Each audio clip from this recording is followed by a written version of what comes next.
big thanks to our sponsors who make the pudding possible. The American Camp Association of Illinois is made up of nearly 289,000 members, volunteers, campers, families, and professionals who believe in the power of camp. They work to disrupt the effects of poverty by providing fundamental services for children and families and learning opportunities for camp professionals. Learn more about ACA Illinois by visiting acail.org. You know the impact you want to make in a child's life, but figuring out the day-to-day details can be overwhelming. Let Camptivities help you make that impact by streamlining the creation of your camp activity schedules. Schedule a demo at camptivities.com. Welcome to the pudding. The sweet proof of research to back up what you already know about summer camp. I'm Dr. Mandi Baker, and my pronouns are she, her. And I'm Travis Allison, he and him. And today we're talking with Eli McClain, whose pronouns are he and him. He's a researcher with the Restorative Economic Group. But for camp people, we know Eli from the National Economic Impact Study of the camp industry that the American Camp Association did. So welcome to the show, Eli. Thank you so much. I'm really happy to be here today. Well, let's kick this off with your story, Eli. Can you tell us how you became a researcher? How did you get into this gig? Sure. That's a really good question. In my undergraduate studies, I studied history and sociology at Hunter College, part of the City University of New York. And I was really interested in gaining hands-on research experience. So I was working in archives, did archival work at the New York Botanic Garden, New York Historical Society, at a number of museums using object-based research. And those courses in history and sociology kind of led me down a path of trying to figure out questions around value. What is valuable? How do we understand and communicate value about the world around us in the past? Those questions brought me to the University of Cambridge, where I did my master's in heritage studies. I was really continuing to work through these questions of value while the world was trying to figure out what was valuable during the COVID-19 pandemic. And so gained a lot of really interesting research opportunity during the pandemic, writing my dissertation under lockdown. I had a really good sense of what my master's dissertation was going to look like. And then the day after having that project approved, going into lockdown. So I was really interested. I started researching these questions of value about digital representation of museum collections. I like to think of myself as a researcher with a lot of kind of practical and applied experience. And so I worked in the museum and cultural heritage sector for a few years after my master's program. And I think to be a good researcher, you need to constantly be asking questions and trying to collect data to answer these questions. And when you get that data and you have that new information, right, that leads to new questions. So I was working in technical assistance, helping museum professionals learn new skills and connect with their audiences digitally during the pandemic. But even though that wasn't a research experience, we were trying to understand this new environment that the people were living and working in. And it involved a lot of collection of data, both through surveys and what I like to think of as participant observation and interviews, just not as structured. So I gained some experience there. Through all those experiences, I ended up moving out to Michigan, where I worked at the Economic Growth Institute, part of the University of Michigan. And there I was really looking at the questions of value through a more economic perspective. So I was leading economic impact analysis projects and contributing to research around changing workforce and educational needs for the industries that are undergoing kind of significant change in the US. That's very cool. Can I ask you, what was the coolest thing you saw in the museum collections through those years? What was like the coolest thing you got to hang out with? One of my earliest experiences in a museum, I was an intern at a Revolutionary War era museum, and I was tasked with transcribing letters written by George Washington, which I thought was really cool. So that was kind of a really early experience. And then as doing technical assistance, I worked with over 100 museums across the state of New York, and they let us into their collection storage facilities. And in one of them, I got to hold an Oscar from the 30s. Did not expect it to be that heavy, but it was quite a hefty statue there. So those were just two of many really cool things. That's amazing. And it Yeah. sounds like such amazing work. The question of what is valuable, what's meaningful, what do we prioritize, what we'll put first and what we'll ignore or let slip off the end of the list, especially like you said, through big societal change when people are really asking big questions and things are really shifting. And just by the way, my family was probably one of those families that was combing through the digital museums on our homeschooling days. My kids even now will talk about some of the weird stuff that we did and saw. And to them, it's funny. I don't think they remember it being through a screen. That's how Oh yeah. fulsome those Yeah. yeah, Yeah. because I think when you're a kid, you feel like Yep. you're in the movies, you're in Yep. the thing with Sure. it. I think every once in a while I have to remind them, like, you realize we never actually went to that museum. We might like to go like physically someday. That might be a nice thing to Yeah. see it for real. So to all those curators and archivists and museum folks out there, thank you for sharing the world with us. We were down in Australia locked down enjoying some amazing museums from around the world. Our question for you is obviously we care about camp research. So how did you end up in doing camp research? How did that come to you? The opportunity to work with the folks at the American Camp Association to work on camp research was a wonderful serendipitous opportunity. The Economic Growth Institute at the University of Michigan works across a number of different areas and industries, and the research department leads applied research projects mainly focused on estimating the economic impacts of industries as well as changes in regional economies. So EGI was contacted by the folks at ACA regarding an RFP for this first national economic impact study, and based on the previous work we had done, invited us to submit a proposal. One of the things that drew me to this project was this inherent challenge of describing and scoping and putting bounds on what the camp industry is in terms of economic and industry analysis. We were excited by the opportunity to build on. There have been a number of regional and state analyses completed over the last couple of decades, and we wanted to bring a slightly new perspective to this work, or a different perspective to this work. So we submitted a proposal that was ultimately selected by the ACA team. And I had the wonderful opportunity to manage this project under the direction of our principal investigator, Dr. Sarah Crane. And we had a team of EGI staff and a cohort of 6 student RAs that I managed over the course of a year. For non-researchers, that's a big team. That's actually quite a big team. It turns into almost a full-time job to manage people. You don't get to spend as much time with data. Did you get into the dirty of the data? Were you able to have some moments? Oh, yes. I was able to get my hands quite dirty in the data. And I think one of the great opportunities of working with students on research projects is that it becomes this educational opportunity for them. But working with students also takes time, right? Like they need training. And so one of the things that we talked with the ACA team about was like, we work with students because it's a valuable opportunity, but we work with students. Like, this is going to be a little bit slower, and we're going to have more conversations and more time for training within this project. Yeah.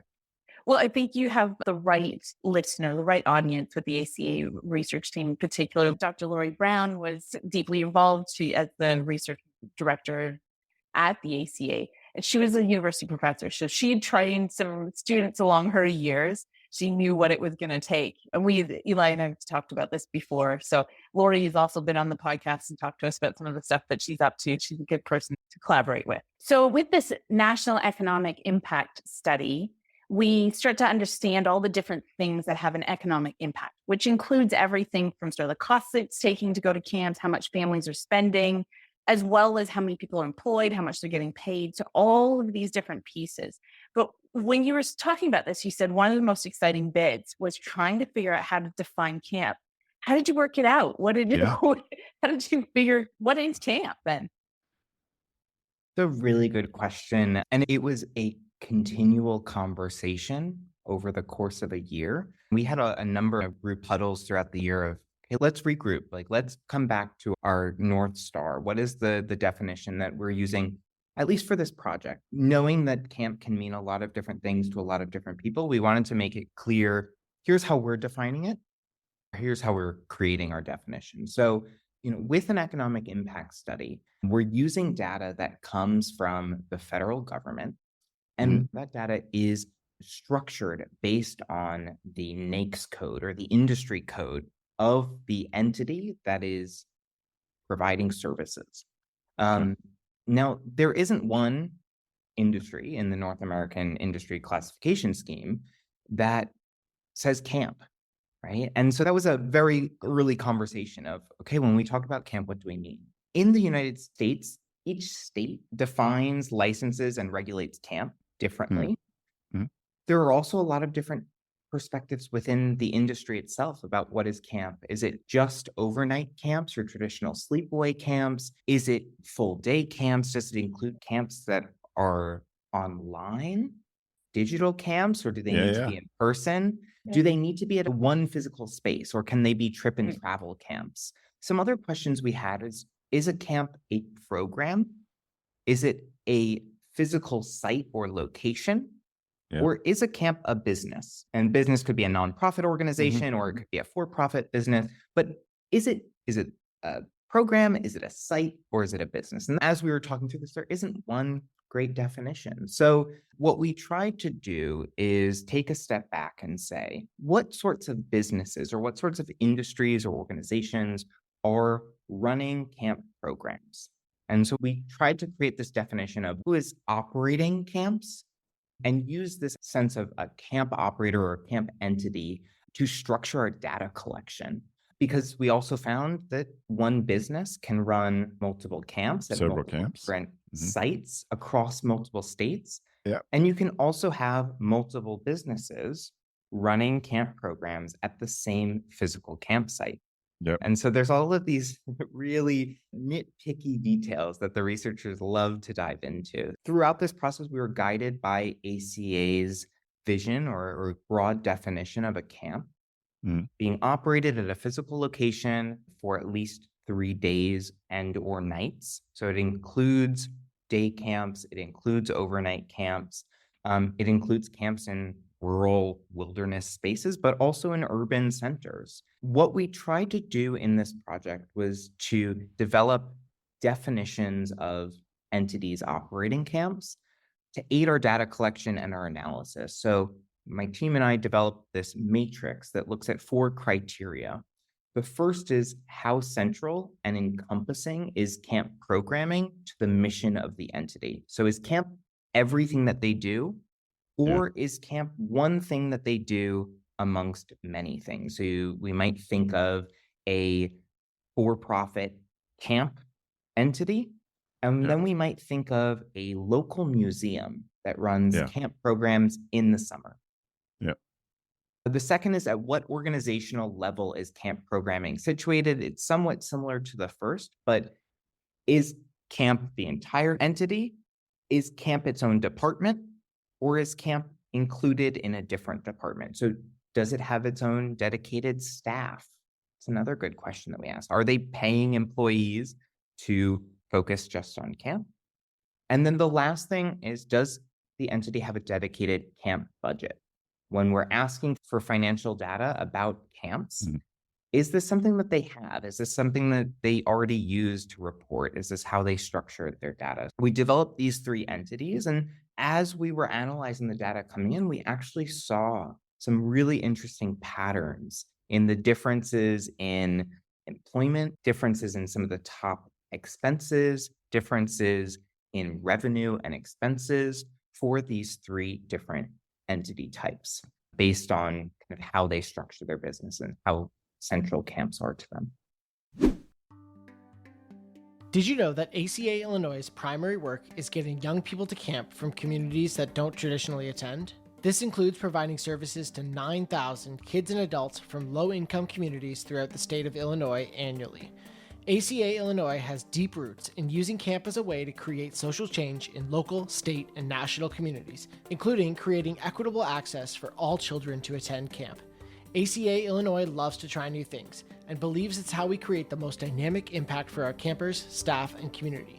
This is why ACA Illinois always jumps at the chance to collaborate with content experts and countless volunteers to develop new and innovative programming. Ready to help us achieve this mission? Join us at acail.org. Are you a camp professional looking for community? Are you a camp interested in accreditation but don't know where to start? Are you looking to grow your career? Are Are you looking for ways to give back? Reach out to us at info@acail.org and let's get you connected. Scheduling affects every camper and every staff member's summer. It's easy to make mistakes. It takes a ton of time. The bottom line, scheduling is hard. But it doesn't have to be. Let Camptivities help you create a balanced and engaging schedule without the mistakes and without those long days and late nights. Camptivities does it all. Auto scheduling, camper scheduling, group scheduling, elective scheduling, manual adjustments, over 60 different reports, tons of customizable settings, and so much more. Now is the time to find a better way to schedule this summer. And don't wait, next summer will be here before you know it. We'd love to show you the next big thing in camp. Visit camptivities.com to set up a time to chat. Let us help you get away from your desk and back out to camp. So it's all based on government data and whatever the ACA had.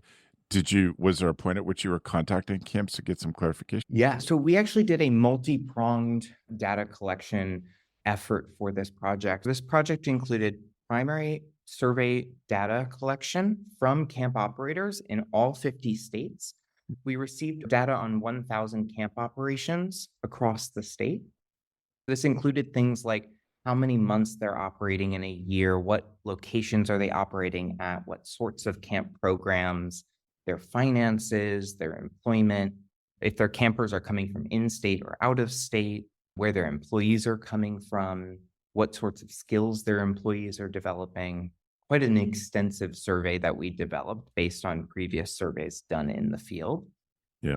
Then there was this very large secondary data collection and analysis to put together what we called the camp census. So we collected licensing, regulation, and inspection data from all of the states that we were able to. We contacted all 50 states and we got back as much as we could. We also reached out to camp industry membership groups and organizations.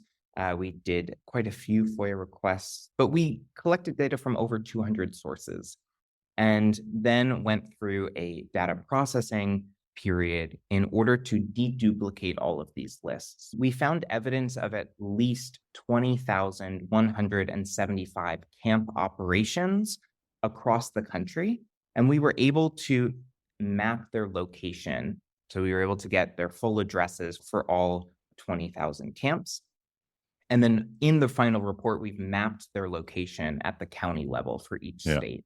It is a very pretty report. Like, it's exceptionally pretty because it's so full of visuals and it's so detailed mapped and you can see all the things. It's amazing. But my brain just can't even start to process 20,000, like 20,000 data points by itself, let alone 20,000 camps with information. Oh my goodness. Mind blowing. Well done, by the way. How long did this take? How many years were you deep in this? Our project launched middle of May 2023, and we published our final report at the end of May 2024. Did you sleep? Did your team just go, caffeine? We'll do a year on caffeine. That's incredible. Towards the end, there was a lot of caffeine consumed. But I think throughout this project, we had conversations with ACA of this is the first of these national reports. And the hope is that this is a starting place, not an end. We're really proud of getting to that 20,175 number, but we know that there are gaps. We know that there's been some limitations in our data collection based on data availability and based on time and just the manual effort that it requires to do some of this, but also that the camp industry changes year over year. There's changes on where camps are run. There's changes on businesses that decide to run camps or not run camps. And so this is something that requires maintenance and upkeep over time. So the hope is that this is something that can continue into the future. Yeah, I hope so too. It feels like they are switching research focuses into some of this character development stuff that's coming, but it would be great if this was a little deeper. This is just so handy for advocacy and for planning and all of those things. I will say that this report was the first big use of Google LM, the notebook LM that Google has. So it was just because I struggle with reading at the academic level, just putting that in there and being able to pull stuff out of it from there was one of my favorite first uses of it to get to be able to get into this paper. Are there particular things that stood out that you think is important that camp directors know? Most of our listeners will be camp directors. Yeah. So there's a few things that I think high level findings that might be interesting or useful. The first is that we, through our research, estimated the camp industry in the US had a total economic impact of $70 billion in 2023. And that includes $26 billion in direct impact. So that's the economic activity that camp operators themselves are generating. And then the rest of that is ripple effects through the national economy. And I think one of the important things that we can draw from that is that camps might not have the biggest economic impact compared to other industries in the country, right? It's not manufacturing, it's not construction. Not everything can be manufacturing or construction, but the camp industry is quite intricately connected to other industries across the country. When we look at expenses to revenue ratios, right, a lot of our camp operations are run by nonprofits. That means that you have quite high expenses, right? Like expense to revenue ratios are quite high, which means that a lot of the money coming in is then going to other industries in the region. So this is generating really strong ripple effects throughout the economy. There are other findings in the report that I think camp directors might already know in their guts. Right? Sure. Some of the data that we collected helps to bring some numbers to these kind of common understandings from the camp industry. In our sample, the vast majority of camp workers are seasonally employed. Over 87% of the camp workers in our sample were seasonally employed, and most, 70% on average, resided in the same state as the camp. So they're generating seasonal workforce development most of the time within their state. When we look at seasonal employment, though, we know that seasonal employees don't show up in the same way in federal and state data sets than year-round employment. And so when we look at employment for the camp industry, when we're modeling that, it looks quite low because the employment figures are not humans, right? The employment figures are not the actual people being impacted. And so we had a lot of conversations with ACA about how do we present this data that is quite unique to the camp industry. I think the third thing is that camp is traditionally a summer industry, but over a fifth of the respondents in our sample reported operating camp programming year-round, and quite a few, more than that, reported operating camps 6 months out of the year. So there is a trend of year-round camp. So trying to dispel some of these myths of that camp is just a summer activity. And as we were designing the report and thinking about its title, right, there was the question of can summer be in the title? Should summer be in the title? Right. And how do we think about camp if it's not necessarily tied to summer? If you had a magic wand and you could do the next camp study, now that you know all these things, what would you suggest we should look at next? So throughout this project, we had a lot of questions that come up. I think for any good research project, it's great to have a running document of all of the questions that fall out of scope for the current project that you're working on. And when my colleague Sarah and I presented some of the findings to camp stakeholders in DC, we had a lot of great questions of, did you look at this? Did you look at that? By the end, I think they were tired of me saying, no, but that is a great question. And I'd love to look at it next. And from that, I think there's a lot of interest from camp stakeholders, at least from what I heard and saw, to continue to try to define and describe the industry and its segments. I think our report is a starting place for that, thinking about some of the different categories and definitions of camp entities, but knowing that there's a long way to go with that. That's something that really excites me as this potential future opportunity to continue to define and to collect more standardized data on operations and on employment.